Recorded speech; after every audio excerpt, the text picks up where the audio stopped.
The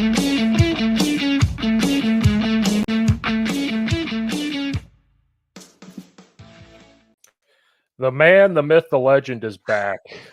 Coach Sabo, who's now at Aurora University. Coach, what's Yeah. up? How's it going, man? Oh, you just heard me bitch for 12 minutes. So, Hey, you know what? It's good. It's good to hear from you. It's good to talk to you, man. oh, I know. I was sad when I saw you went to Aurora University because then I went to Bazan. I said he won't be at the practice when we see Burlington this summer. I know. When is that? Maybe I'll show up because we don't do anything in the summers. So I'll have to find I'll look it up. It's sometime in July. I'll text you, Hose. Yeah, he's the guy. Because we're going to West But Chicago this time around. oh, it's at West Chicago. Yeah, we're doing Okay. that this time around. Okay. Dude, that was a great setup. I loved it. It was fun. I loved it, except for one coach there from another team pissed me off. But besides that, we were I know. good. I know what you're talking about. Besides that, we were all good. He got under everybody's skin that day. Yeah, I think it's safe to say they're not coming to that. I hope. Yeah, they're not. If they are, I'm going to have an issue. Yeah, you guys got into it more than we did. We had our sidelines cleared because of the shots they were taking at us. It was nuts. Oh yeah. I remember that. I remember. Like right at the end. Yeah, I just yelled at the guy and I told him to shut up. Right. And then Chris got mad at me for saying that. And then I told him what happened. He goes, "Oh, well, you're free to go then." I'm like, all right. Yeah, right. But yeah, man, no, it's I with not having much to do over the summers, it's been interesting. Like it's a whole new set of freedom because like I was thinking about it from the time I was 14 until now. I've had something every summer. Like even when I played D3 ball, when I would come home and I would work. Yeah. So I worked at our park district. So for 4 years I was doing manual labor. So from the time I was 14 until 37, so we're looking at 23 years, which is freaky to say. But for Mhm. 23 years, it was football or work and lifting for Yep. football. So, when I talked with Coach Beebe, he was like, my stipend coaches don't really do much during the summers. We're obviously going to have some meetings and stuff like that, but it's not like you're going to be here in the office every day working. I was like, oh, all right, that's good for me. So Well, it was a perfect time to, get the knee fixed and do some stuff around the house and everything like that. you're gonna be Talladega Nights. Like I don't know what to do with my hands right now. You're gonna be like, That's what the? That's very, very accurate. The first week, I was like, man, I don't know what to do. I go out to my backyard. We took down when we moved into our house 4 years ago. We dropped like two massive pine trees, and I Mhm. told the guys, I'm like, leave the logs because I'm gonna split them for outdoor firewood. Mhm. So I finally started doing that 4 years 4 years later because I have the time. But like Right. I've gotten through probably like a tree and a half. Oh wow. Wow. And then I had another one that dropped in my backyard, and I'm gonna start cutting that one up a little bit later in the summer. But yeah, it's like, all right, I'm just gonna start hacking this thing up, I guess. Yeah. So I was like, it really though, that's kind of what it is. I'm like, I don't know what to do with my hands. I'm just like outside doing a bunch of work around outside of the house and stuff, and trying to make sure it's presentable. Right. But that was like the last couple weeks, and then uh, yesterday I got the old meniscus cut out, so I have to put that stuff off for a little bit. Well, when you told me it was a meniscus, um, I did something to my knee in high school. Never got looked at because that's just not what you do, right? You're right. And there's a part of my knee gives out when I walk every so often. So you see me buckle. I don't fall. I just buckle and then it comes back. Yep. So with this freaking speed stuff, I have to show the kids what to do. So I'm out there doing it. And there's a thing, Russian lunges, where you're in a lunge, you do 3 little hops. That third hop, you're jumping in the air and switching your legs in the air. Yeah. So I'm showing these kids the third hop. I about fall because my whole knee gives out. And so now my knee all day today, I'm like, I can't tell if I can feel it or not. I don't know what's going on. It's not swelling. And so part of me is like, did I tear something a long time ago and it's just now turning its head? Maybe. Like Maybe. you know when you got hurt, Oh, I told the kids I chipped a bone in my ankle in high school. I was supposed to be done for like 6 weeks. A week later, my dad said, "Up, you're ready to go. Yeah, you're back out there." And you're like, Yeah, "Okay," and you just yeah, go. right. All right, you go. Yeah, I mean, I tore my meniscus. So the first time I've had three meniscal tears in my right knee, all right around the same area. So Mm, the first one, I was a sophomore. It was during spring ball, and we were running inside zone, and I had a backer that like undercut me, and yeah, I planted, and I went to come back on him. And realistically, like I shouldn't have because he was not in my zone. As right, a coach, I'm like, you big dummy. But as a right. player, But your instincts, right. As a player, I'm like, okay, cool. I'm on my track. He's coming across my face. Oh, wait, he backdoors me. I don't know if the back cut back or what. So anyway, I try to go back on the backer, and that was the first tear. And I had like 5 more practices to go. So I'm like, whatever, I'm just gonna ice it. right, And then I went and got it looked at, and the doc was like, nope, there's nothing there. I'm like, what do you mean there's nothing there? And he was like, it could be a piece of tissue that's getting caught underneath the kneecap and it's causing it to pop and click, but it doesn't hurt. I'm like, this hurts. yeah, Like my knee swells up, it hurts. So I took his word for it and I trained on it all summer. And then I was in for my team physical with the team doctor, and he went and started rotating my knee, and he was like, oh, oh, what's that? I'm like, oh, crap. He goes, I'm not clearing you until you get that looked at again. I said, well, I've already gotten it looked at, and the MRI said nothing. And he goes, MRIs only are like 75 to 80% accurate. And what I right, found out, MRIs don't take like a continuous picture. It's like 3 millimeter, a good MRI machine is a three yeah, millimeter increment. I didn't know that. I okay, thought it was just a continuous scan, right, right? But right, it's 3 millimeter increments. So if there's a tear and that's a good one, a normal one is like 5 millimeters. So if you have oh, a tear that's like within that 3 to 5 millimeter gap, won't find it. So I'm like, oh okay, wow, I didn't know that. So then I got the first one fixed. 2 years later, I'm at football practice coaching, demonstrating something, and I twisted or so, I don't know what, but popped it again. And then this time I was you want to talk about just two different worlds, man. Uh, I was taking my pups hunting, yeah, and we were going pheasant hunting up in Wisconsin. And shout out to Blonde Haven Hunt Club. It's my favorite place to go. Super awesome. But I get the pups in the truck and guns in the truck, and I go and I grab my vest and I'm walking out, and there's a patch of black ice that I didn't see.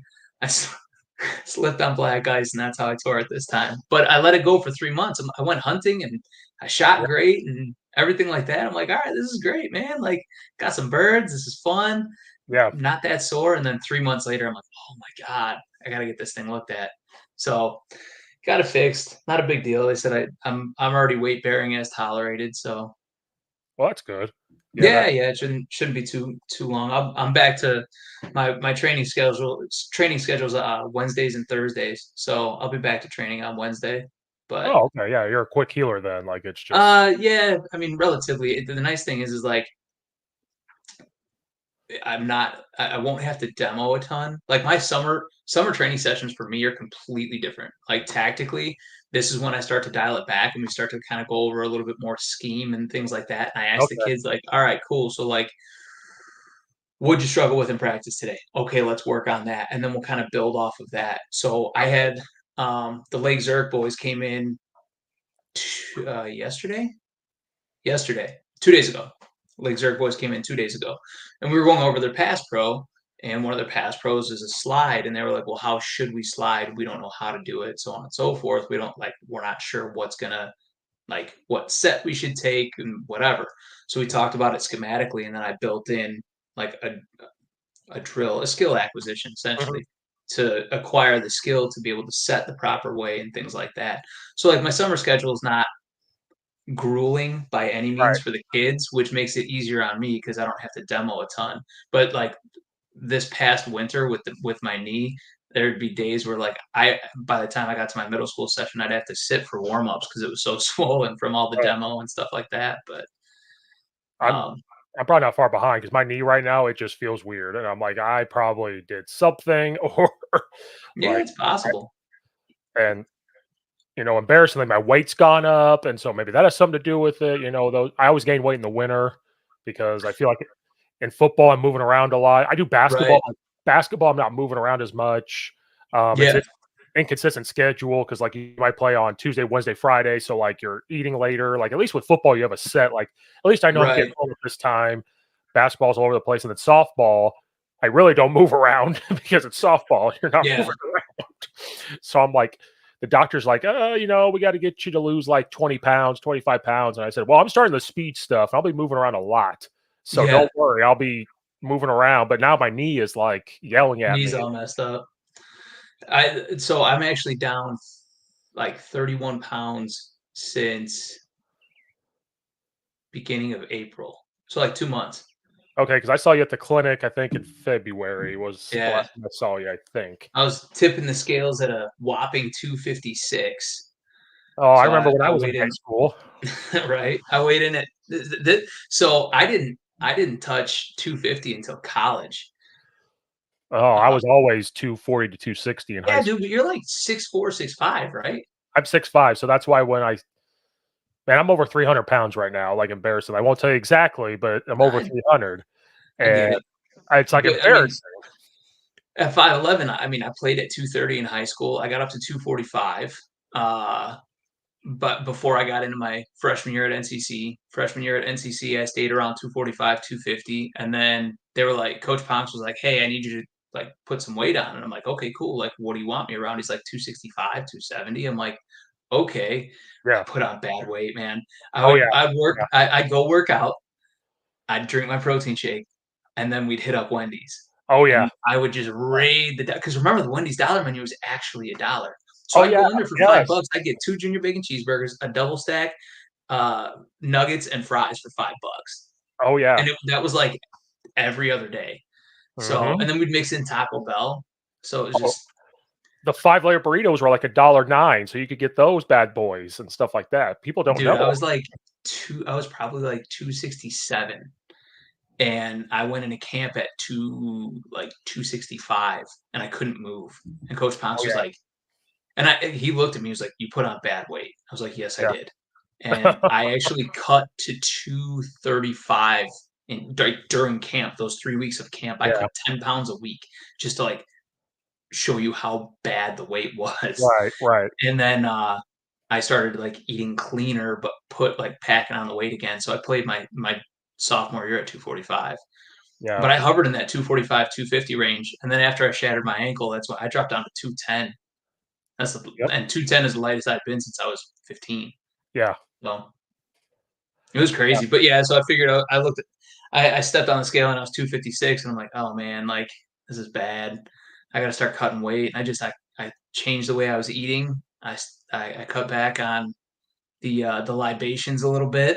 And Mhm. then I started working out, just like circuit stuff, push ups, pistol squats, like pistol box squats. I'm not, Mhm. We're but not putting the 500 on there and doing it no more, like, yeah, no, no, no. And then um, just doing like resistance band stuff, like resistance band bicep curls and whatnot. And now that I'm home, I have like the Bowflex yeah, yeah, yeah, selectorized, like, yeah. you know, ones that you can do. So I've been actually like lifting a little bit more, but nothing like super crazy. I'm keeping everything like reps at 10 and I'm doing rounds. So I'll finish up one round, drop the weights, change it, pick it up, do another round.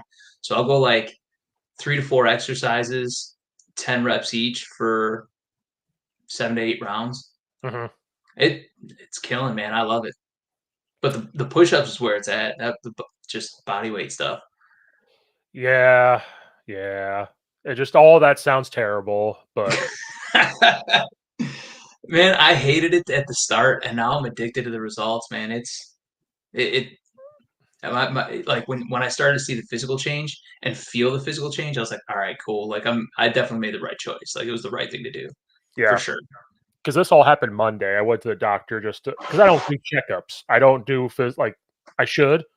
Yeah, I grew up, like I said earlier, I grew up with my dad's like, "You're not going unless you're dying," and I'm like, "Okay," like, so I finally yeah, went, did blood work and all that, and blood pressure was perfect, and I said, "Oh, that's crazy," because I'm stressed out as hell with all the sports, but I was like, "Okay." right. But, like, cholesterol and all that shit was high, like, everything else was high, and then he's like, "Yeah, the weight," he goes, "All right, here's what you need to do. You need to cut out the carbs, cut out the potatoes, cut out the rice, cut out this, cut out this, cut out this," like, and I come home and tell my wife, and she goes, well, that's our menu. Like, what the heck? Because she's Irish. And I'm like, what the hell are we going to Right. do? And I'm like, I don't know. So the rest of the week, it's like eggs and cottage cheese in the morning. It's a salad for Yeah. lunch. We got Chipotle last night, so I got their Whole 31. There's no rice. It's literally lettuce, chicken, the pico de gallo, and that's it. Like that I've type of heard of stuff. this Whole 30 stuff. A guy I work with just did it. He lost 30 pounds in 1 month just to show, like, he said, now that's the bad way, like you were talking about, but like just because he cut out Right. sugars, cut out all the carbs that he was doing and all everything else, cut back on drinking, anything, like he lost 30 pounds. And I'm like, Mhm. okay. I said, no, I don't know if I can commit to a Whole 30 because of summer schedule being crazy. Like, Right. I'm not going to McDonald's. Like, that's the crazy. I told the doctor, like, I go to McDonald's once a year. I go to Taco Bell once a year. Um, Right. no, I get pizza, I get this, I get this. So it was just all that stuff. And he's like, well, you're getting older, your body's going to hold it differently and all this other stupid stuff. Metabolism. And so I'm like, yeah, I guess so. And so the rest of the week, that's what I've been doing. So like today, all I've had was oats and peanut butter. I had a salad with chicken in it. And then tonight I'm allowed to have carbs. That's what I tell myself, like, because I'd have Yeah. carbs, like, oh, let's have a bagel. Well, there's carbs. Oh, well, then you have a ham sandwich. Well, there's carbs. Then you come home and have this. So it's just like, Right. It's just you're piling carbs up for sure. or like the summer hit. So when the summer first hit that first weekend, I was like, all right, let's have a burger for lunch. All right, I'm hungry. Let's get pizza. So you're just like, you're not thinking. Right. So he's like, yeah, if you do this, this, and this, you lose a pound a week without even working out. And I'm like, okay. See, and then I told him, I was like, the other day I took 23,000 steps just from doing fucking sports. And so I'm like, Right. this should, without working out. And so he's like, yeah, yeah, yeah. So so we'll see. My summer goal is to lose the weight and we'll see. You So got it, man. but I was telling the coaches, like Bazant and them, and I'm like, yeah, if I was 5'7", I'd be a bowling ball.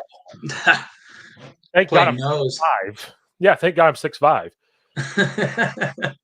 But like in high school, I was always like, football, I'd always be about 260, 265. Mhm. Basketball, because of the more running we did, I'd get down to like 240. So like, Right. but then my senior year of high school, I got up to 300 pounds. But like, it wasn't, I didn't like put on an extra shirt size or 2 shirt sizes. It was just like from lifting, the protein shakes, the Right. water, and all that stuff. But looking back after talking to like Tony Holler, talking about all this stuff, I was like, I look back on it. I remember the same story you had. I came in and they're like, what is wrong with you? You're not moving the same and all this because my body wasn't used to it. And then I hurt my knee that year. I hurt my back. Now I still play, but like I started seeing the injuries, my knee, my hip, my back. And I'm like, what is going on? And Yeah. then, so I wasn't lifting because I couldn't. I was moving around. I wasn't doing all that stuff. Basketball came around that next February. I was 220 in high school. I Wow. went from 300 to 220. And like my 40 time got to like 4.9 and stuff because I got down and I'm like, oh my Right. God. And I look back at that and I'm like, I see a basketball picture of me and I'm like skin and bone on my face. And I'm like, this doesn't look right. I don't think my body's meant to do that. And Right. then I get back to 275. I walk on at Easter and they said, you're too small because you got to get to like 320. So I did the same Right. thing you did. You go to the dining hall, I'd have 3 trays of food and you're trying to eat it. But then the workouts were so intense, you weren't really like doing it as Oh, fast. yeah, you're burning so many calories. It's not putting the weight on as fast as you thought you would. No, so after that year, I was like, I'm done playing. I'm going to coach. Well, my body was so used to eating all that. I was like, oh, let's go to Subway for lunch.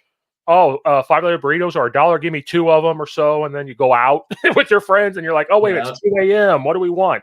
Oh, let's get a pizza. And you're just constantly. Yeah, you're just constantly starving for food. And so I remember getting to That 3. was the hardest thing for me too, was like that transition between like, hey, like you're a college athlete, you're eating a ton because you're burning a ton of calories. And then like when I was done playing, I was still eating a ton. And even like so in like 2017, I got really, really into lifting. Like there was a gym that I would go to in Roselle, and like it was on my way home. So I'd be able to I was out of school at like 2 o'clock and I would drive past the gym. I'd be at the gym in like 15 minutes. So from like 2:15 to 3:15, 3:30, I would lift. Yeah. And um I ate like I was lifting, right? Like Yeah. I whatever. And like I looked really good. I got down to like 225 because I started to pair it with a little bit of cardio, Yeah. jumping on the bike or whatever. But I ate a ton. But Mhm. then I stopped lifting as much, but I kept eating like I was, and I put weight back on. By 2020, I got up to 273. It's the heaviest I've Oh, ever been. yeah. But that's the hardest transition, man. When you get to that point where it's like, all right, cool, you're not an athlete anymore. You got to cut back on what you eat. And Yeah. I even tell my guys at training, I'm like, you guys got to watch what you eat because like I got some dudes that are like, oh man, we're gonna go to Taco Bell and raid their menu, and we're gonna go here. I'm like, guys, you got to eat clean Yeah. calories. Like I get you Yeah. want to put weight on, but there's a difference between fast food calories and the calories that you want to put into your body. I was like, you guys need lean protein. Yes, you need to recarb, but it's got to be with whole grains. Like there's so much you guys have to do to maintain a good physique. And I tell all of my guys that are, Division One prospects or whatever, even Division Two, you do not want to be at 300 pounds when you get there. I was like, No. every college coach I talk to, every single college coach, if they're 6'4", 6'5", they're like 280, 285 tops. If they're 6'6", 6'7", they're like 290. Yeah. They don't want anybody above 300 pounds. Yeah. And like, unless their body comp is like phenomenal. If their body comp is good, then they're okay with 300 pounds. Right. But not too many kids in high school have a good body comp at 300 pounds. No. No. No. I know I didn't. Like, you're not it's not possible. Right. But see, I wish that was the case when I played because I was 275, walked on at Eastern, they're like, "Oh, you're too small." I look back at it, I'm like, "I probably could do it now." Yeah, 275 is a great weight. Well, they made me a tight end because I want to be a lineman. They're like, "You're too small to be line. You got to be tight end." And Right. I hated it because I was like, "Oh, wait a minute, I have to run? This sucks." Yeah. And it's like Yeah. I don't got time to run. Like I was like one of the biggest kids on the team in high school. And I'm like, now I'm like nothing. And Yeah. that's another thing I tell kids. I'm like, if you walk on or go play any level, you're gonna be a nobody. Like you're no longer you're a nobody. Well, And especially a school start walk on, yeah, like if you're a preferred walk on, like you're a preferred walk on for a reason. I got a kid right now that I'm trying to push to a couple of schools as a prefer, a PWO because most of the Power Four schools are done with their 25s anyways. But this kid, this kid's legit. He was hampered by a knee injury last year, so he didn't get a lot of film. But a couple of schools saw him work out and offered him on the spot, and he absolutely, absolutely is that good. Um, but he's at like 300, and I've had a couple of coaches that are like, "Hey, man, like we love the kid, and he's extremely explosive, but I'd love to see how explosive he is if he's at 290." I'm like, I agree wholeheartedly. So I've kind of told him like, "Hey, man, gotta gotta cut." And I was like, and I've had kids ask me like, what's the difference between a PWO and just a walk on? I said, a PWO, you're part of the team. right, Like you go, you report when they report for camp. You're there for all the workouts.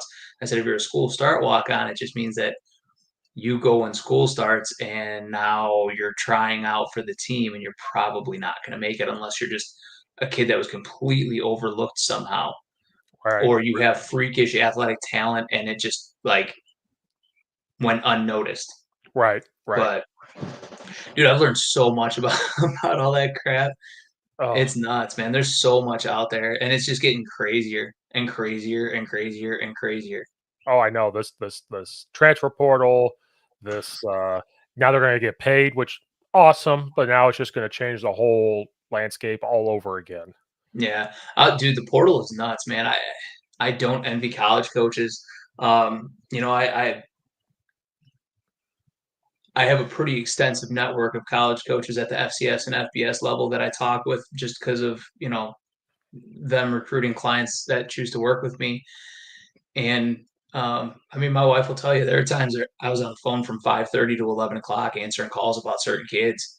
Wow, And yeah, like just 5:30, I'd go 5:30 to like 6:30 with a call, hang up, eat dinner, 7:30 call, hang up, 8:30 or 9:30 call, and I'd be on the phone for anywhere between 45 minutes to an hour pop. that's And crazy. like, but like I was talking with a Coach Coughlin at Eastern Michigan at one point, and he was telling me that there are times where it'll be 1 a.m. in Michigan, and he's got to call a kid back in, California or wherever because the kid just got done with the workout and it's 10 o'clock at night or, whatever it is. And I'm like, that's nuts. Like 1 o'clock in the morning, you got to call this kid. And he's like, yeah, he goes, you got to do what you got to do to get him in, to get him in. I'm like, That's man, that's every college coach I have on here, I tell them straight up to their face on the Zoom. I'm like, I said I don't envy you guys because they're just nope. adding more and more. Because I said you had your normal recruiting, but then like, if a kid enters the portal today and you want him, you have to do that. But that just shows the extensive. They're calling you and you're not their high school coach, but they're going to find out whoever, because if they're going to take a risk on a kid in the portal, they want to make sure. And Absolutely. like you said, Absolutely. I didn't even think about the time zone stuff like that. Like that's nuts. Yeah. Well, and then there was another one. So last year at the North Central camp, I was talking with Coach Miller at U of I, and he Mhm. was, I freaking love Coach Miller. He's my dude, man. He's an Awesome. awesome person. But him and I were talking. He goes, Kev, there was one day where I had to change my flight 5 times. Like, what? He goes, I had to change my flight 5 times. I'm like, that's insanity. That's That is nuts. I don't envy college coaches at all. They like that. They have one of the toughest jobs that I think I could ever think about as like it just in the coaching profession. yeah. Because the weekend before our spring break was that clinic at the U of I, um, Yeah. and I couldn't go because we're not allowed to take days off for that, and I'll leave it at that. Mm, But I was gonna be at spring break. My parents live outside of Champaign, so I'm like, I'm gonna go visit my parents. And he goes, "Hey, our first pad practice is Saturday. Come watch the practice." And I was like, "Cool." So you're out there by the drills. It's awesome. Every coach is yeah. awesome. Bielema and all of them are awesome.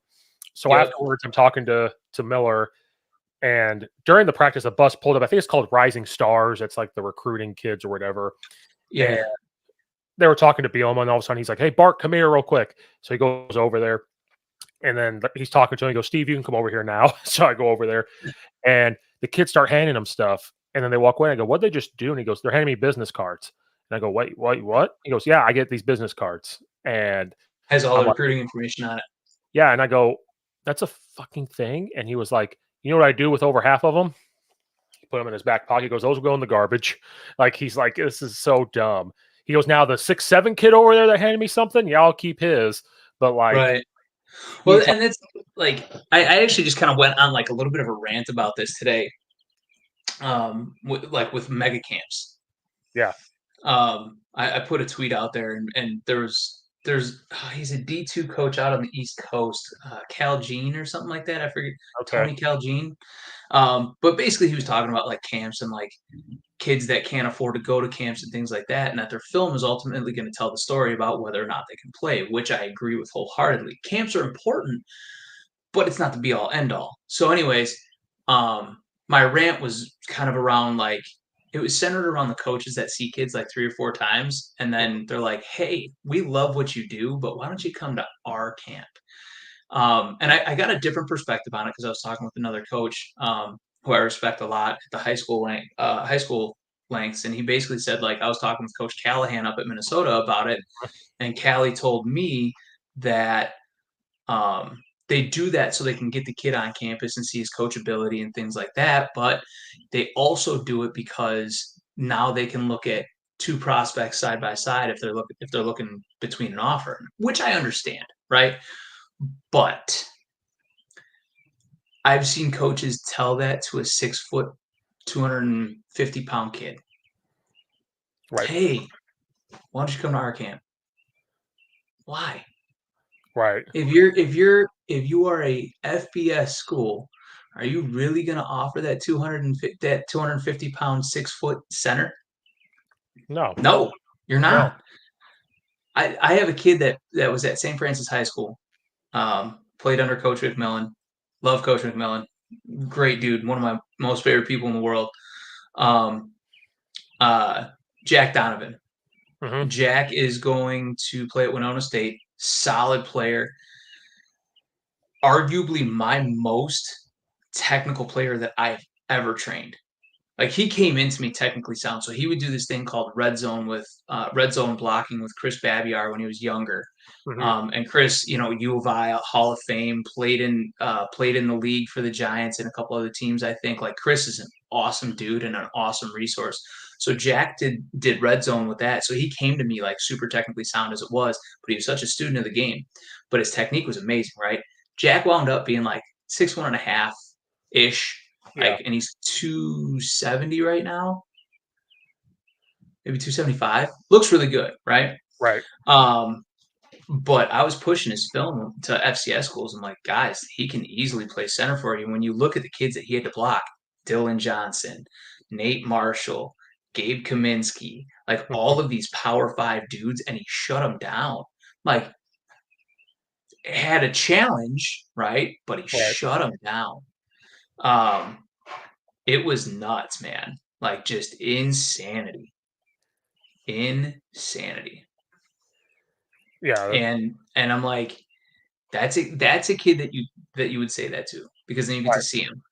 Right. But if you've got, you know, Joe over there who's 5'10", 250 and not shutting those kids down, why bring him there? Why bring him to your camp?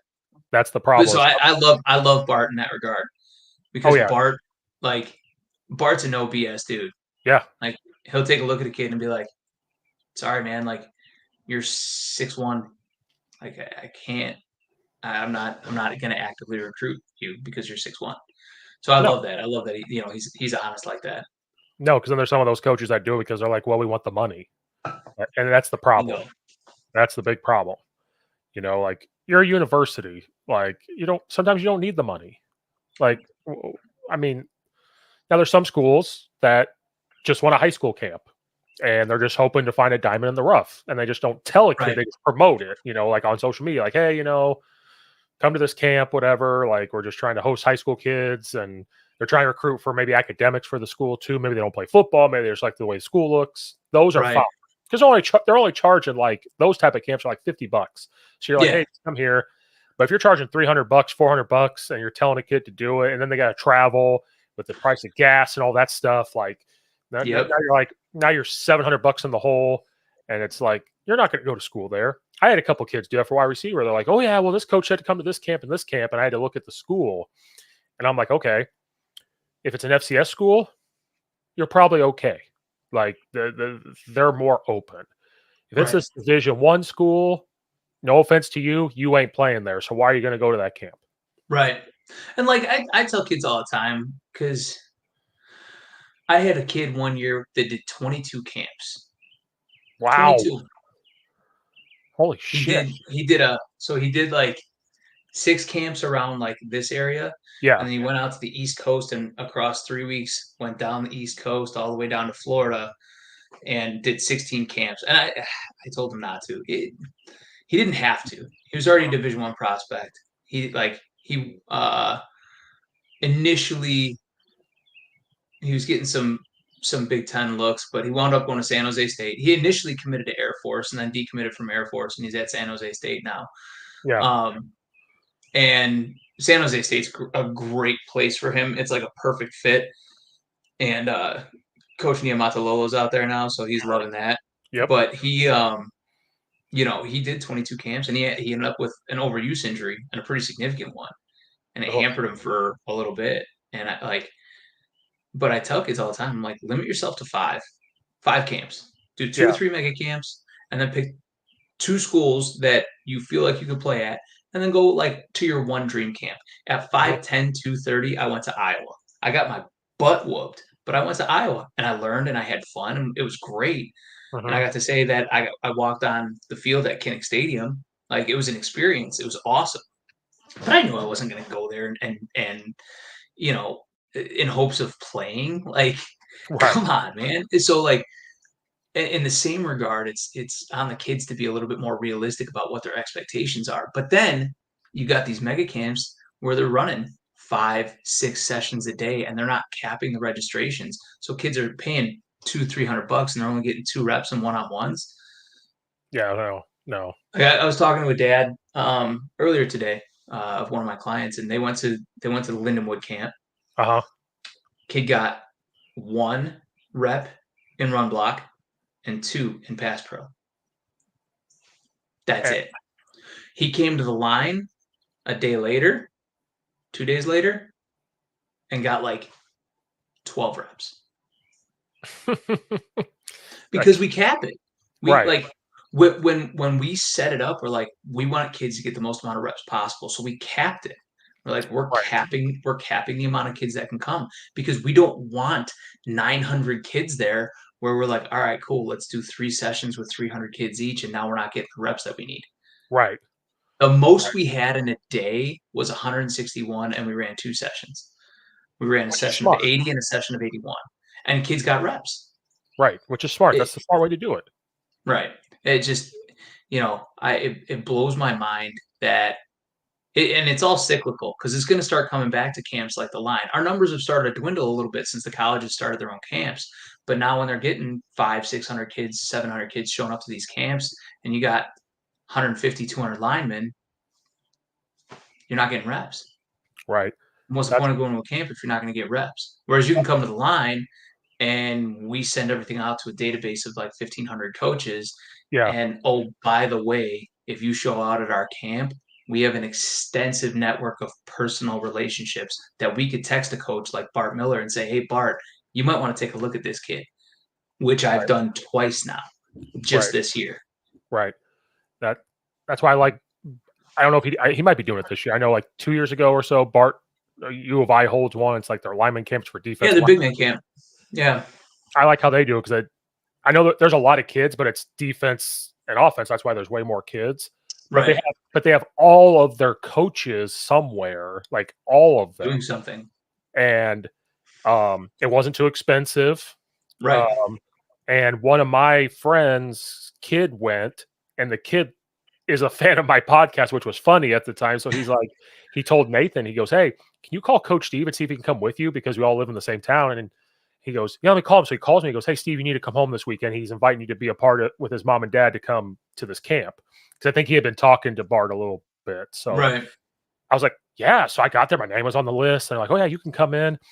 And immediately watching Bart watching him, he comes up to me. He goes, "Hey, you could be a preferred walk on, and I'll try to get you a scholarship." Like that's what those camps are about, is trying to find that diamond in the rough type of thing. Mm-hmm. But what I respected about all the coaches was you could tell the kids that will never play college ball, even Division III. Right. They coached them the same, and so Absolutely. they weren't about the money. They weren't about this. It was just the only time you knew they were interested in a kid is when they made them do multiple reps. They were like, "Hey, come Right. here." Like, but like I watched it, I'm like, these kids are getting reps after reps after reps, and they're going through the They were dynamic. efficient. They were going through the warm up with their strength coaches and stuff. So they Yep. treat it like that, and I'm like, this is awesome the way they're hosting. Yeah. Yeah, they run a very, very well run camp. I like their big man camp a lot, for sure. Oh yeah, they It's a do it good right. one. And like to piggyback off your high school story, I remember going to Northern Illinois. That was the first time I stepped on turf. I'm like, what is this? You're like in high school, you go, I don't know what this is.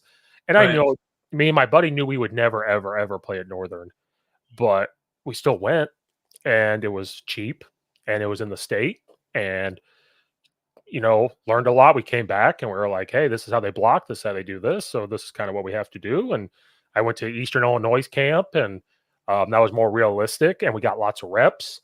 The only thing I didn't like was at the time they had these 7 kids they knew by name because those are the Mhm. kids they wanted. The Right. rest of us, they did not care what our name was. Um, I'll never forget, man. I was sitting so when we were at Iowa, like we stayed in the dorms, we ate at the dining hall. It was a really cool experience. We had triples, right? So we had 2 actual yeah, practices, and then we played ultimate football. We had like a giant ultimate football tournament. It was really, really cool. It was a fun experience.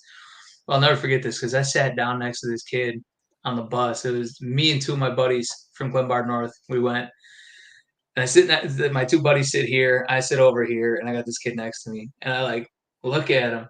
I'm like, you are one big son of a bitch. He's like, thanks. I'm like, I'm like, what year are you? And he's like, I'm a sophomore. I'm like, Jesus Christ. The kid was 6'6", 290 as a sophomore. I'm like, are you actually getting recruited here? And he goes, yeah. I'm like, figures. He goes, are you? I'm like, No, Yeah, I'm here for the experience, man. yeah, But yeah, you got those kids where it's like, yeah, the coaches know them by name and they pull them up for more reps and stuff like that. But yeah, man, Illinois runs a really good camp. I like their camp a lot for sure. yeah. When I was in They do it the right way.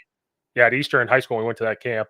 Yeah, this kid from Florida, which was huge, and of course, like his second rep, our colors were purple, so we had purple helmets, purple practice jersey.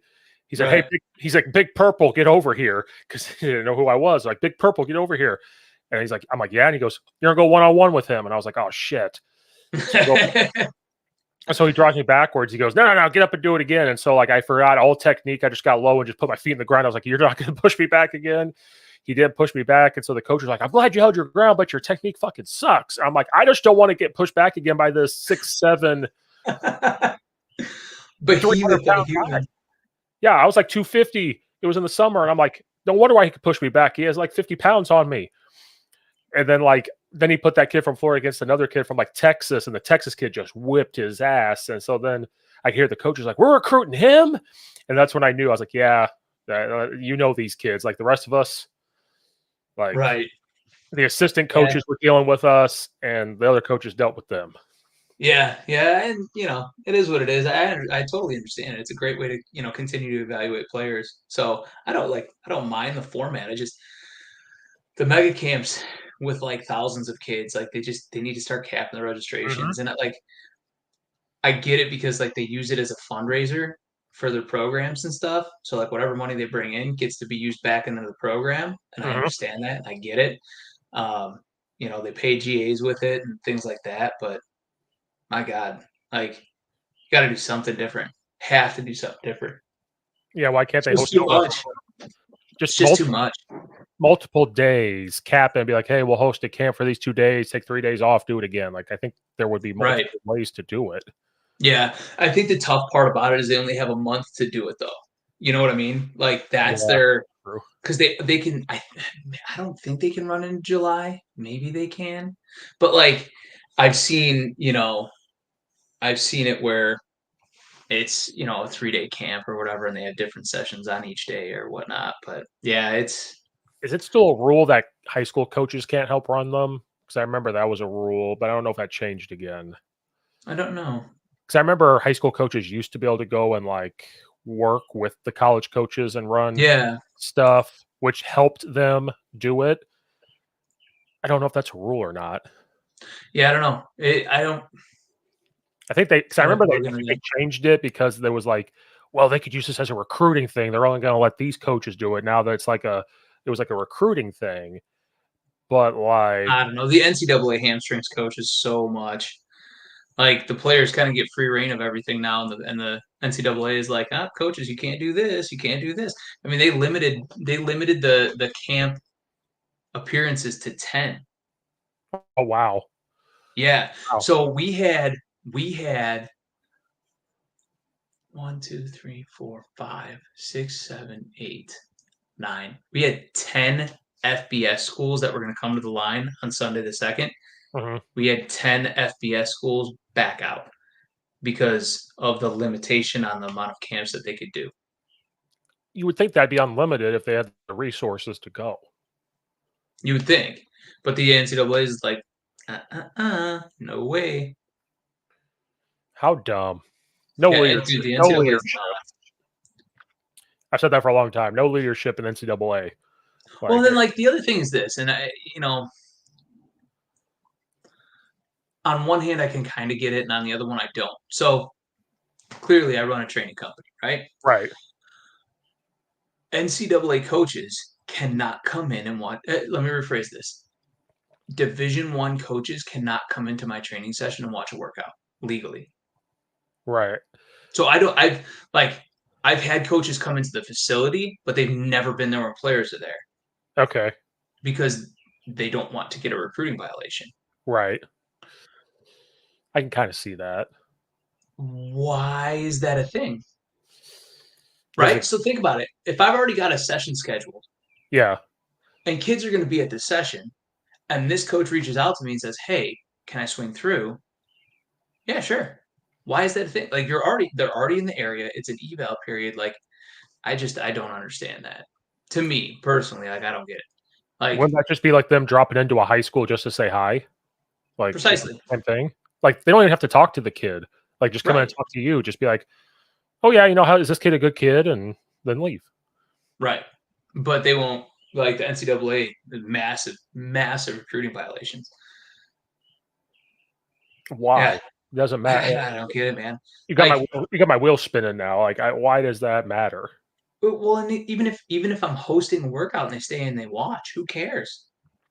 Yeah, you It's could if it's on the coach's time at that point, right? So right, it's not like they're not I'm not pulling kids out of school for anybody. It's like all my sessions like are weeknights, like in the off season, it's either a Sunday or a weeknight.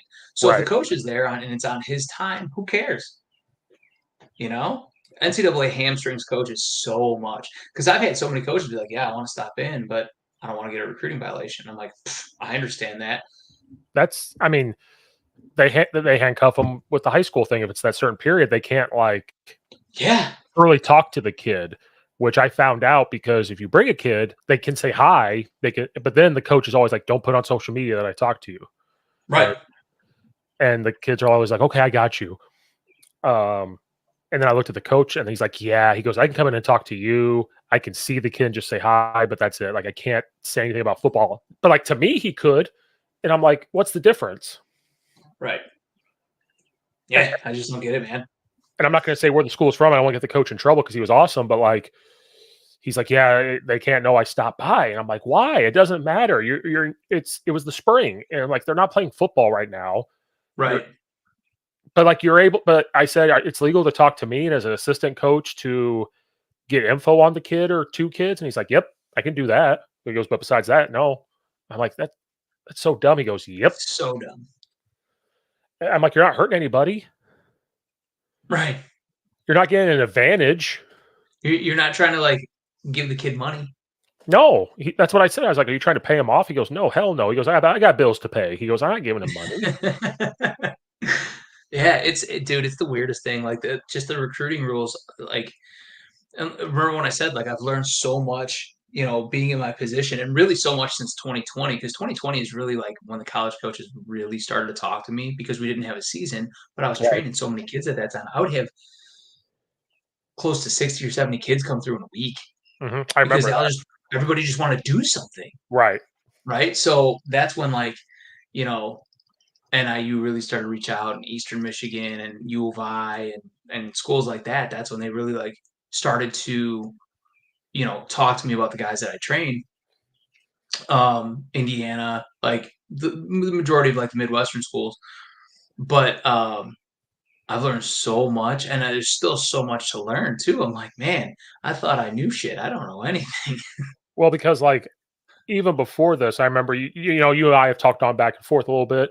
I Right. always thought, like, "Oh, you're not a part of the high school world. You're not a part of this." They could just pop in and see because this is an outside thing. Like, You'd think, right? it's not associated with a high school. It's not, I like, wish that was the case because I've got some kids that are super under the radar, or they've improved massively from their sophomore year to their junior year, what have you, or from their junior year until now. They've just improved their movement patterns and things like that, or they've increased in size, but like they can't come in and see them or anything like that. And I'm like, damn, like I would love to have you come in and see this kid move, but they can't do it. are you allowed to, like, film Mind the blown. kid and send it? That I can do, yes. Okay. That I can do. I was gonna s But I was about to say, if you couldn't do that, that's a huge other issue because that makes definitely no sense. yeah, so actually, I'm able to do that. Obviously, they're able to reach out or whatever. Um, and I can say like, oh, here's his progress. Because it's I mean, it's no different than if a kid posted on Twitter and they watch it, right? Yeah. So I actually had a kid that he's had multiple Big Ten offers, and just took an OV, I believe. Um, but one of those offers specifically came from me documenting his progress. And then, the coach obviously saw what was going on at school, like it went to his workouts or whatever during the eval period. Mhm. but he specifically paid attention to what I was posting on Twitter for the kid. And he was like, if I see the improvement I need to see, then cool, we're probably going to offer him. Right. So, it's tough, man. It's a tough thing to navigate because like you get for them, it's like, is this a recruiting violation? And then for me too, it's like, am I gonna cause a recruiting violation because I don't want to do that and like ruin my relationship with Mhm. whoever? Right. It's nuts. So does that mean Division 2 and 3 can come, or is it like everybody? I don't know about Division Two. Division Three can stop in whenever they want. Okay. So like, and that's actually still why I'm able to train is because I'm a Division Three coach. So I've had a couple of schools that that have offered me positions in the past, and I'm like, I turned them down because I'm training. Right. And I thought for sure that I would have to give up training if I was going to be coaching in the college ranks. That's what I thought too. That's why I was gonna get to that. Like, I was wondering how that worked. So Division Three, you don't. So Division Three schools don't have to give up training. They have to like I guess it has to be approved by the athletic director or what have you. But it's Mhm. not like it's not like a Division Two or a Division One school where they have to give it up completely and completely remove themselves from the process. So when Coach Beebe reached out to me, the conversation initially started as like, "Hey, I've got two kids that I would like you to train." Mhm. And I said, "Okay." And then he goes, would my O line coach be able to stop in? I said he could stop in. He could he could take pictures, notes. We could break down everything that I'm teaching, like Right. 100%. Like I'm open to whatever. And then it parlayed itself into basically a job offer, which was nuts. Like I did not expect that at all. Um, I was blown away. Like, to not only like AU is obviously a really stout program. We're ranked 13 in the nation, and we're taking on number one North Central in our second week. So Oh, shit.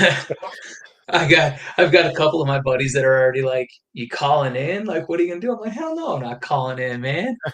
Um, but yeah, so I was just obviously extremely honored because like it's Coach Beebe.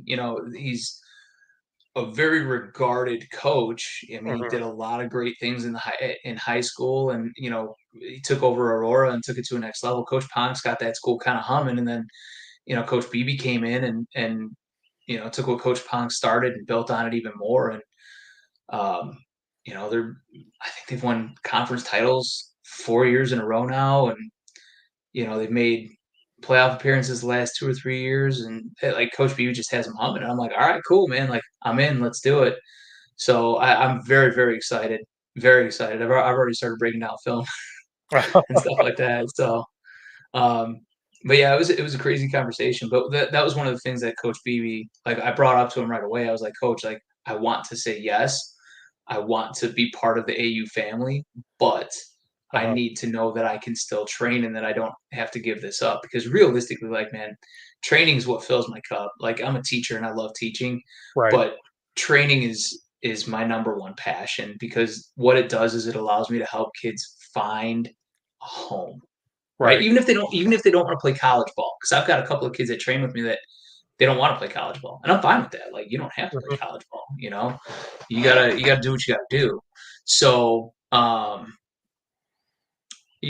they want to get better, but the kids that do want to play, like I'm all about it, man. Like, what can we do? How can I make this this dream a reality or whatever? And um, well, how can I help you? And obviously, it starts with training and building that relationship with the kid and figuring out what he likes and dislikes and figuring out what schools it is. But like that's what really, like I said, it fills my cup, man. It makes me feel so good. Like when a kid calls me and he's like, Coach, like this coach reached out and that coach reached out and Carthage's coach reached out and this coach reached out. Um, just smile from ear to ear and whatever. One of my kids that I've been training since he was a freshman committed to Aurora, and um, I made the announcement on Twitter, and he texted me immediately. He was like, "Coach, no way! I'm so excited!" And, he was like, I need you to look at my film, and I'll get you some raw film. That way, you're not just seeing my highlights." And he goes, I really want to make the travel roster." So he was talking to his mom, and this is hilarious. So he's talking to his mom, and he's like, you know, "I really want to make the travel roster as a freshman. Like, I know that's really hard to do, so on and so forth." And she goes, "Who cares about that? Sabo's going to be your coach for the next 4 years." And he was like, "I care about it, Ma. I kind of want to Right, play." right. Um, but yeah, it's just so when Coach BB offered me the position, that was like the number one thing. I'm like, I still have to be able to train. Like, Mhm. I can't give this up. Well, especially, I mean, I've been doing it for 13 years now. Right. So, and the amount of blood, sweat, and tears and money that I've poured into it at the start, like I I I spent for my first probably 5 years that I did this, I spent money. I never made money ever. Mhm.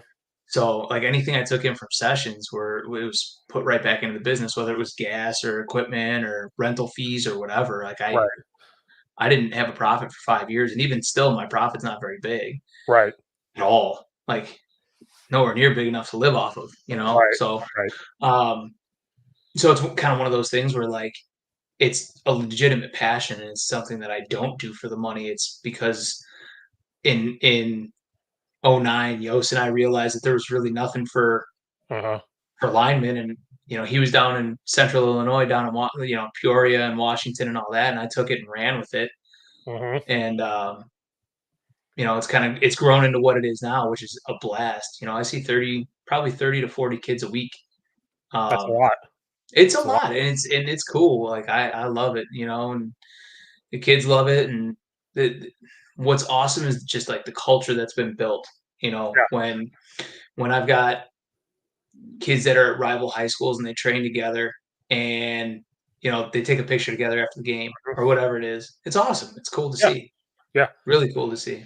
And the thing I respect is, like, I always tell, like, Bazan and everybody, like, we see the quarterback coach and stuff, like, they just kinda do their own thing and, whatever. But I was like, what I respect about Yost and Sabo is, like, I said, if I had a kid from Addison come, which hasn't happened, but if they did, you guys would call us and be like, "Hey, what offense do you run? What do you want them to learn?" And that's kinda 100%. and I said, "That's what 100%. I said, "That's what I respect. You're not pushing your own philosophy on it. You're doing what Yeah. you want them to do." And that's a And big respect thing.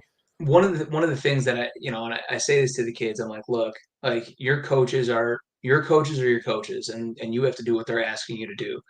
And I said, where we come in is giving you more tools for the toolbox. Yep. So if you're playing in a game on a Friday and you're trying to use a technique that your coach is trying to have you do and it's not working, you have to do what makes you successful, Mhm. right? So if you're trying to reach and this kid's beating you to the outside every time, and your footwork is a little bit off or whatever, you can try and revert back to the footwork that we Mhm. teach and see if it works. I was like, your coach might be a little bit mad at you, but you get the job done. Right. And I was like, and then in practice the next week, you hammer what your coach is trying to tell you to do. Right. Um, and I always tell the kids, like, I'm never going to tell your coach is wrong unless they're putting you in an unsafe situation. Simple as Right. that. And there's no coach out there that's going to put a kid in an unsafe situation. Right. So essentially, like, I'm never going to tell you that your coach is wrong. I might tell you that there's different ways to do it, but I'm Mhm. never going to tell you that your coach is wrong. And you need to practice the way that your coach is teaching it. Like, Right. I may not be teaching it that way, but you can always practice it at practice or at camp or whatever. You Right. can always go back to your school and work that particular technique. But for right now, in this session, we're working this technique, and this is the way that we're going to do it. Right. Um, Tom Hubbard and I have actually had quite a few discussions.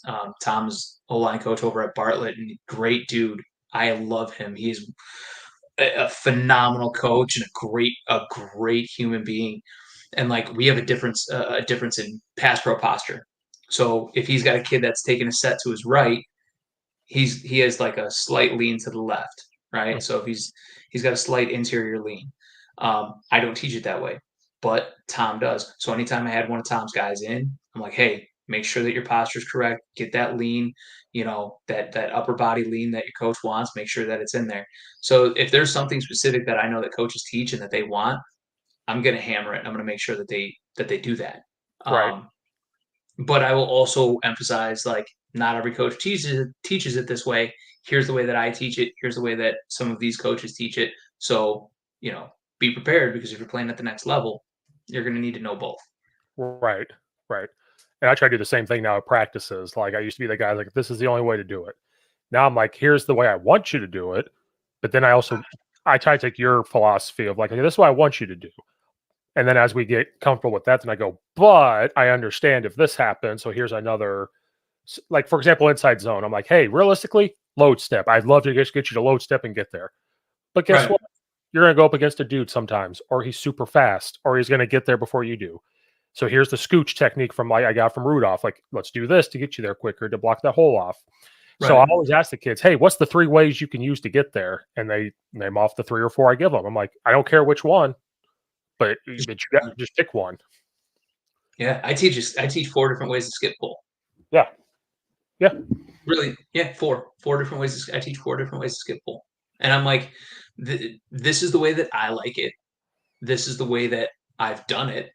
And then this is the way that I've pulled from uh, Dale Williams when he was at Purdue. Now he's at Syracuse, but when he was at Purdue, he had a different way for them to pull on power, and Hmm. I liked it.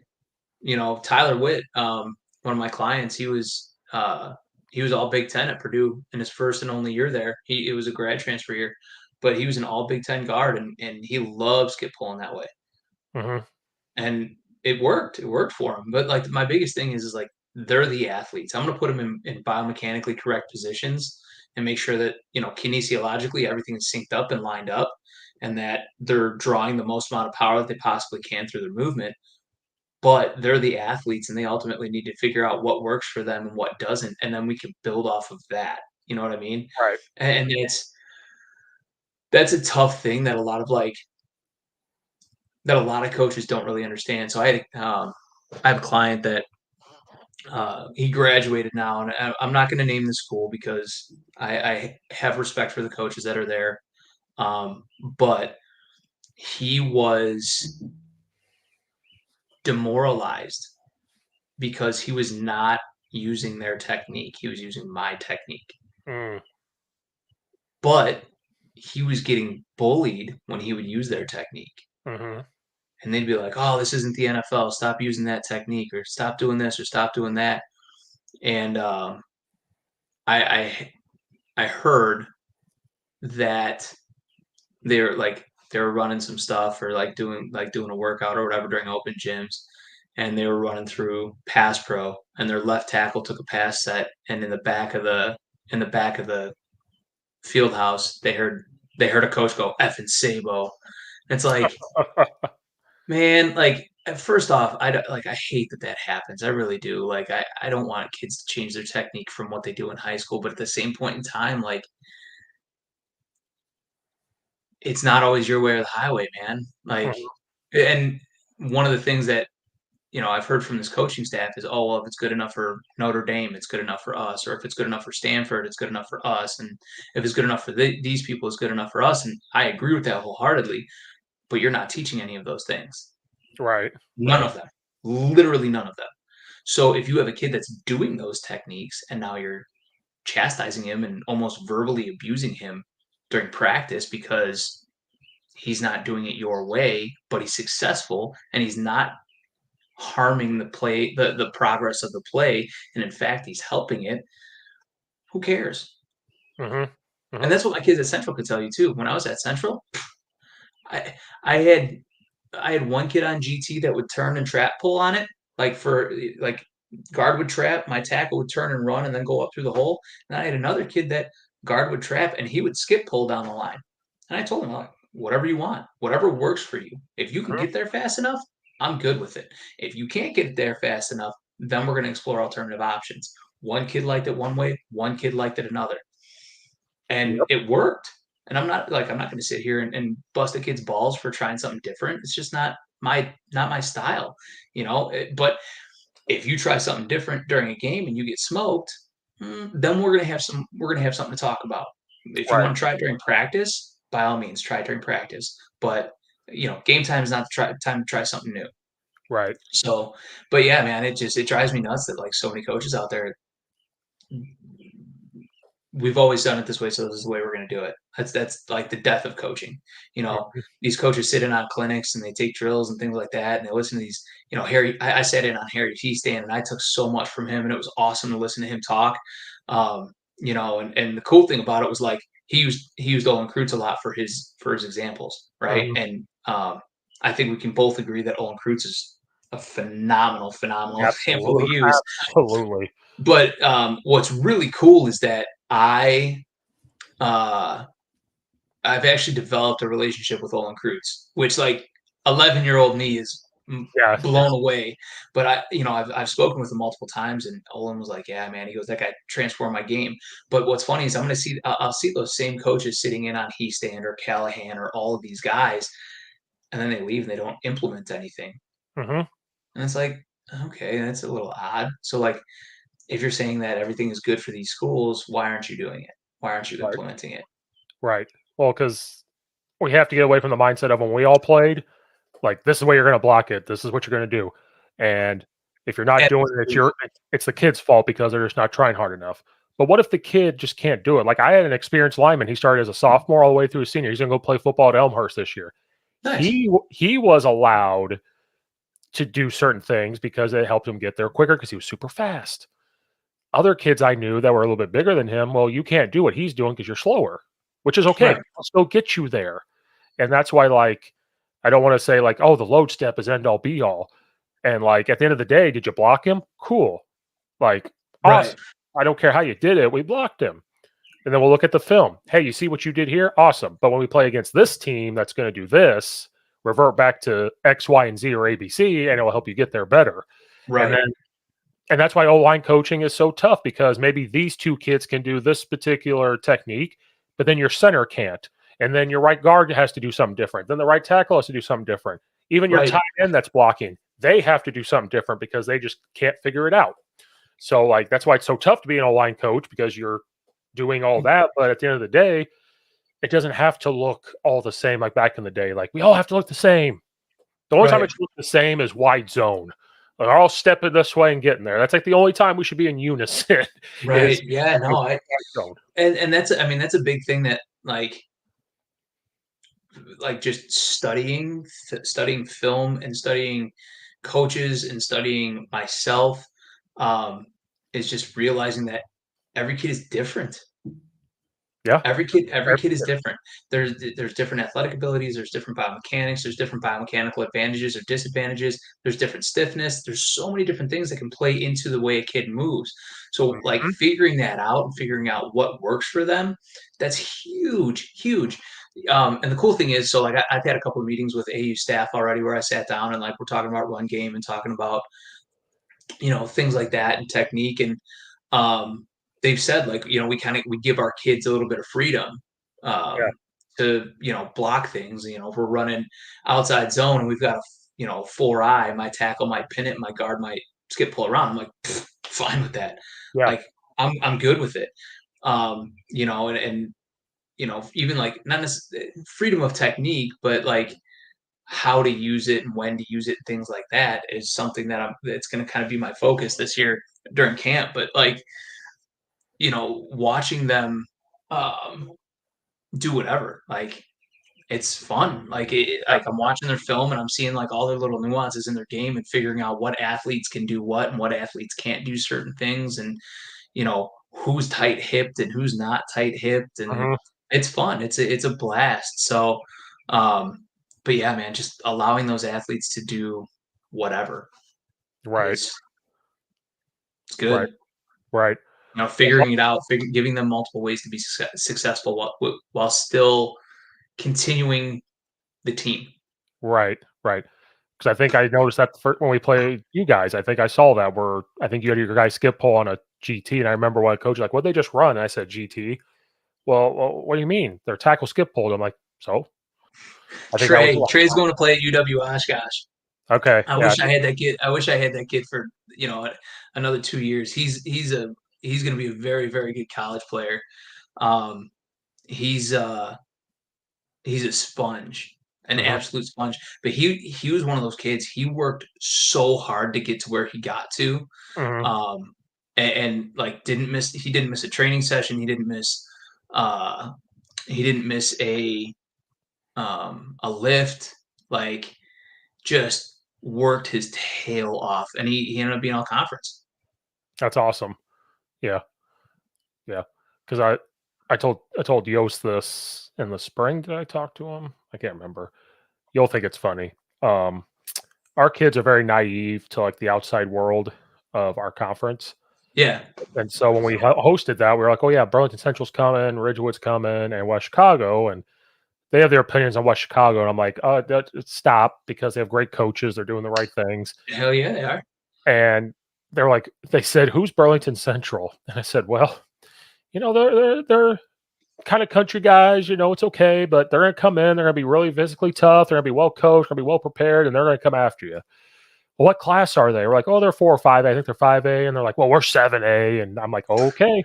So when you guys played us, I was glad you guys took it to us, because I kept afterwards, I was like, guys, I tried to tell you there's a world outside of us. Yeah.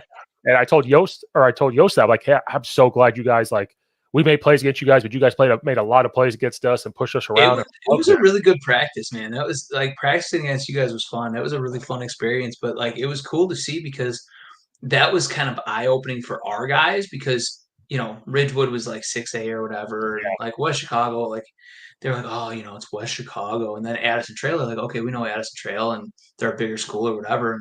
And they were like, what A are they? I'm like, 7 or 8, and they're like, oh man, it's a 7A team. I'm like, guys, Huntley 8A, Yeah. Jacobs 7A, Crown 7A, Hampshire 7A. I was like, you guys play teams that are that size. I was like, they're just out by us. And they're like, oh yeah, I guess you're right. And then um it was fun because it was, like I said, it was such a good physical practice. And the kids were like, oh, we can play with people this size outside of our conference. I'm like, duh. Like, you guys finally believe. You guys finally trust yourselves.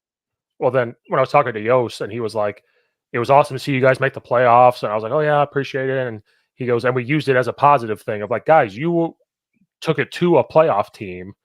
Now your guys, that conference is so crazy tough that you guys. It's tough. Well, and then we lost Jackson too in week 3, and we didn't get him back until week 9 because he broke his collarbone on his throwing shoulder. So that was tough too. Yeah.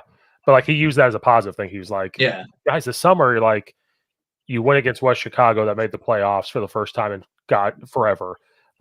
Took it to Ridgewood that made the playoffs for the first time. Addison made the playoffs for the first time since 2014. Like, you took it to them. So use that as a positive. We stay healthy and start playing with these teams. It's going to be good. And so I was like, oh, I'm glad us making the playoffs is going to help you out. I mean, yeah, it was, when they started to see all that and they started to see, all these teams that they've practiced against making playoffs and things like that, they're like, okay, like we can actually do this. And it's like, yeah, guys, you can, man, but you just got to believe in yourselves and you got to buy in. And they did that, which was awesome. But yeah, losing Jackson was kind of a killer for us just because, he's a stud. Oh, he's so good. But like our backup quarterback, for a couple weeks was Ryder Bergman. Ryder did really well. He added a different dimension to the game, which was awesome. Mm-hmm. And then we had our sophomore step in, Landon Arnold, and Landon's got an arm too. So they have some weapons there still, which is nice. It's good to see. Yeah. But yeah, Jackson's just the kid's a stud. You guys kept on like Kyle Reed with him, and he ran over one of our kids, and I'm like, that kid's a stud. The only thing he didn't run over was our middle linebacker was my starting guard. He was a kid that's been with me since he was a sophomore. That kid's good. Yeah, he's gonna go play at Elmhurst. He's not gonna be a lineman, but he'll play something else. Yeah, he was our best player. Like he dislocated his shoulder against Leiden, and we could not get it. The trainer could not get it popped back in for the life of him. Oh, that's the worst. And so the ambulance was coming. He was like, nope. And he tried to run back out there, like with it dislocated, like I'm going to play. He tried to run out there, and I grabbed him and pulled him back. And I'm like, either you let me pop it back in, which is not going to go well, or you go get it popped back in at the doctor. Right. If I do it, I'm going to hurt something. I said, I can do it. And so like, he was just that type of kid. He was like, I think your quarterback hit him and he just tackled him, and he comes over and he goes, oh my God, that kid's tough. And so like, he loves that though. He loves to get hit like that. And all of a sudden it's like, I'm going to hit him back. Like Yeah, that. absolutely. He's one of those kids, man. That was awesome. Yeah, it was a fun practice. Really fun practice. And he's gone. So I'm going to cry. My entire O line's gone. I have one coming back. They were all seniors except one. Oh man, you graduated that many? Yeah, left tackle was a senior, center was a senior, right guard was a senior, right tackle was a senior. My left guard was a junior, so I am gonna have to coach this year, which I don't want. I'm like, Brianne's like, you're gonna You have to are young. You Brianne's are like, young. he's like, you're actually gonna have to work this year. I'm like, God damn it. Like, I have to actually coach Yeah. because some I of those kids. lose at AU. I lost one. I lost Okay, my right guard. Kid named Jalen Cole. He's actually going to come back. He's going to be a volunteer coach with me, which is awesome oh, that's cool. because I trained Jalen too. So Jalen actually went into the Arena Football League, but like he messed his back up or something like that, and he got cut. Um, I'm hoping, my fingers are crossed for him, that he continues to pursue it because kid's like 6'4", 325 pounds. He's a Oh big wow. kid and he's athletic and he can move and there's a lot of things that he can do well. So I'm hoping that the back injury doesn't rear its ugly head for a long time. But I've got him for this season, which is cool. And then Central, I think they only lost two. Oh yeah, So you guys are gonna. Central's got two coming back, Oh, or three coming back. Central's got three coming back. oh yeah, that was the last. It's July 18th. We go to West Chicago, July 18th. Got it. I'm gonna have We're to put that on the calendar. we're just arguing with West Chicago a little bit about what time they want to go 3 to 5. And Bazan tried to tell him, like, I don't think we'll get kids to show up if it's, and I know Yeah. Yo said the same thing. He was like, I'd rather get it done in the morning because of kids may not show up or what Oh have yeah. Yeah. I mean, we got kids that baseball, basketball, you. Ugh. whatever. So AAU. I tell the kids we're doing basketball right now, and like we had to shoot. I'm doing the sophomores for the summer, and so some of the kids were like, well, I got travel baseball. And I said, you know how I feel about travel baseball, don't you? And they're like, yes, you hate it. And you think it's stupid because I'm not shy about it. I walk around the school. Football kids will send me messages. I'm not coming to speed today because I got a baseball tournament. And I send back a message like, travel baseball is stupid. And they send back and they try to argue with me. And I'm like, nope, travel baseball is stupid. And eventually a parent's going to call and I'm going to be like, nah, travel baseball is stupid. I Well, don't it's funny that you say that because I actually was on I was on was it Instagram? I think I might have been on Instagram. There was a reel on Instagram because I'm not on TikTok. Yeah. All the kids are like, "Coach, you gotta get TikTok." I'm like, "Nah, I'd fall down the hole. I can't do Yeah. it." Yeah. So I was on Instagram and a reel popped up, and it was this dude. It was a former travel baseball coach, and he was talking about how travel baseball is not only going to ruin sports, but it's going to ruin families. I'm Hmm. like, okay, that's an interesting take. And then I continued to listen to it, and he talked about how the demands of travel baseball are so great that it's ruining sports like football and Hmm. other sports that are in the summer because little Johnny now has to choose between going to a travel baseball tournament or going to football camp because sometimes they'll leave on Wednesday. So the travel Yep. baseball schedule runs Thursday through Sunday. So then they're leaving on Wednesday, so they're missing Thursday camp, and then they're going through, and then all of a sudden they're tired for Monday because the tournament was down in Kansas City, and they didn't make it back until like 2 in the morning.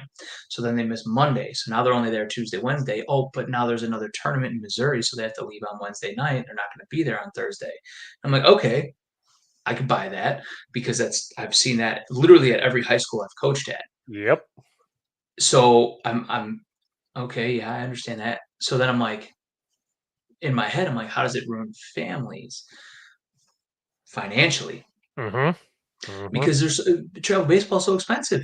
It's crazy. It's thousands of dollars. Thousands of Thousands. dollars. But now on top of that, so let's say little Johnny doesn't make the travel baseball team that he wanted to make. He's on a lower level.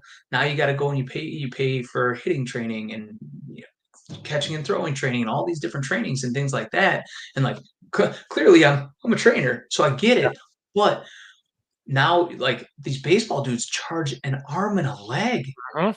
I knew Yep. a dude that I knew a dude that charged $160 an hour for hitting. No, What? no. And the kids were coming in 3 times a week, not on his recommendation, but because they wanted to. Yeah. So they're like, "Oh, I really wanna make the elite U11 team." And it's like, "Bro, you're 11 years old. Like, go Mhm. have fun. Go have a super soaker fight, man. It's summer. You don't need to be in Yeah. here 3 days a week." No. I hate it so much. So they were We charging this dude was making $480 a week off of one kid. I'm like, Mhm. man, that's crazy. So then, so the guy kept talking. He's like, it's financially, and mom has to take off of work, or dad has to take off of work to take the kid down to the tournament, and then mom has to come down to the tournament later. But all of a sudden, their daughter's got a volleyball tournament, so they're split. And I'm like, Yep. I can see that for sure. Like, it's a definite Yep. time commitment, but it's also a financial commitment, and it can put families into big debt. And I'm like, Mhm. yeah, like I'm starting to put two and two together and figure this all out here and figure out why we're saying that it's a bad thing. And it's funny because Coach Melvin, Brian Melvin, that's at St. Charles East now, he's always said that too. He's like, I hate travel baseball. I hate it. He goes, it's the worst thing in the world. It's worse than AAU basketball. Travel Mhm. baseball is the worst. Yep. And I'm like, kind of starting to see it now where I'm like, oh yeah, like that's not The not unheard of. the f the first time I ever had a problem with it was when I was at Charleston, and our running back and quarterback were, like, on the same team, but they still come to football. Like, they were Right. coming to football and doing that. Well, then we had a 7-on-7 one day, and they came up to the head coach and was like, "Oh, the same night we got, like, 2 baseball games. We'll let you know if our Right. number 7-on-7." Head coach was frustrated. He was like, because he hates travel baseball too. He's like, "Ah, whatever." Well, they said, "Hey, we looked at our schedule. We have so many more games that we can play for baseball. We're gonna come to the 7-on-7. What's missing 2 games because we have so many?" And we're like, Right. "Awesome."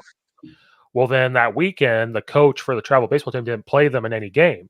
So the parents came up to him like on that Sunday and it's like, "Well, why haven't they played all weekend? Like I can't remember where they went." And he goes, "Well, they missed the 2 games on Wednesday. I'm not going to reward them and have them play in this." And the parents were like, "Well, we paid like $2,000 or $3,000."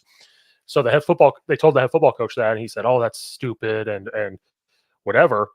So the kids were like, "Well, we're just going to start coming to more football because we're not going to deal with this." So the travel baseball coach came out, got the head coach's number, called him, and started complaining about, "You're ruining this. Like football coaches this, blah blah blah blah." Our head coach used to be a bodybuilder, so he is my height and like big. And Yoked. he hung up. He goes, "Guys, you got practice." He left, found out where they were practicing or whatever. Went up to that travel coach, said, "I'm here. What you got to say now?" Like went up to him, was like, "I'm here." And that guy like backtracked everything, I guess. Like that was my first like experience with him. This would have been like 2015. Like that was my Right. first look. And so and from that moment on, I've just hated it. And like ever since COVID, it's blown up. And like I hate it so much right now. Like so much. Yeah, And it's an interesting thing, man. Like, I, I always had friends that did travel baseball, and again, travel baseball's gotten so big over the last few years. But like, it was never that like ingrained. You know what I mean? Like, it was never like, oh, you have to be like, yeah, obviously you have to be there, but like, it was never like, oh, we have throwing on this day, and then we have this on this day, and we've got this. Oh, and then by the way, we have our tournament. mhm. It's crazy to me. I actually just read a thing from 1972 until 1992. There were 100 Tommy John surgeries performed Mhm. in 20 years, Yeah. and then I think it was like from 2020 to 2023, it was 100. Yeah. It, What's what's what's going on here? Is it an yeah. overuse injury? Is it Yeah. because you have little Johnny that's pitching 60-mile-an-hour curveballs at the age of 11 because he's playing in travel? Mhm. Yeah. Maybe putting so much stress on that. There's just a lot that like overuse injuries, man. It's nuts. Yeah. I don't mean to keep you on here for a long time, but the sickening You're part of good. that to I might have told you this before when I got to York. I coach softball at Addison now, so I left York. But the last 2 Right. years, my first year, freshman baseball coach, Hmm. 4 kids on the team had Tommy John surgery already, and they were freshmen. And one got it, didn't have to, but did. The other 3, because they threw their arm out. And I said, "You're 14 years old, 15 years old." Like, wait, what? And they're like, "Oh yeah," and they're like, "Yeah, because in travel baseball, Thursday I'll throw like 100 pitches, then Friday they're coming in close, so I throw like 20, and then Saturday I throw this." And I'm like, "What?" And so like one kid it didn't bother him anymore. He could throw 80 a game and be fine. Cool. Right. Another kid mentally, he kept coming over to me, "How many pitches am I at?" I kept having to tell him. When he would get to like 55, he would start to freak out. And then he's like, "At 60, take me out." He's like, "At 60, take me out." He would just mentally freak out because of the Right. pain. He wasn't in pain, but he was just so afraid Right. to do it, and I couldn't blame him, and I'm Yeah. like, "Yeah, sure, like, I'll sub you out," and I just couldn't believe that, like, 4 kids before, and some of them are like, "Yeah, I got in 7th grade." I'm like, "7th grade? You had Tommy John surgery?" It's Like, crazy, man. It's what if crazy. yeah, I'm like, "My future kids will not do any of that. They're gonna No travel. no travel, they're gonna be kids. If they wanna go shoot hoops, they wanna go to a batting cage, whatever, but they're not gonna do any of that." Yeah. And I'm not paying Yeah. $5,000 to Yeah. Yeah. No way. Not paying $5,000 for my kid to play baseball. You can go play Park District. Thanks. Park District, or we'll just get his friends together and we'll find a spot and just play. Who Sandlot, baby. we'll get the sandlot going. We'll play in the street. I Here we love it. Stickball. bring it back. Yeah, man. Just Well, like when we were kids. oh yeah, oh yeah, bouncing off cars, and you're like, "I'm Right? fine, I'm fine," or you might roll your ankle on the basketball court. "I'm fine, I'm I'm fine," good. until you're like my age at 33, 34, and you're going to start having all the problems. But enjoy it while you're young. No, no, no. Well, Coach, I appreciate you coming on here, taking so much Yeah, of time. course, man. Oh, no, no, it was fun. Awesome to Anytime. have you back. Yeah, it was good. I'm always willing to pod, man. I love it. You do a good job with it. So Well, I appreciate it. I do it for free. yeah, I hear you, man. And that was it done.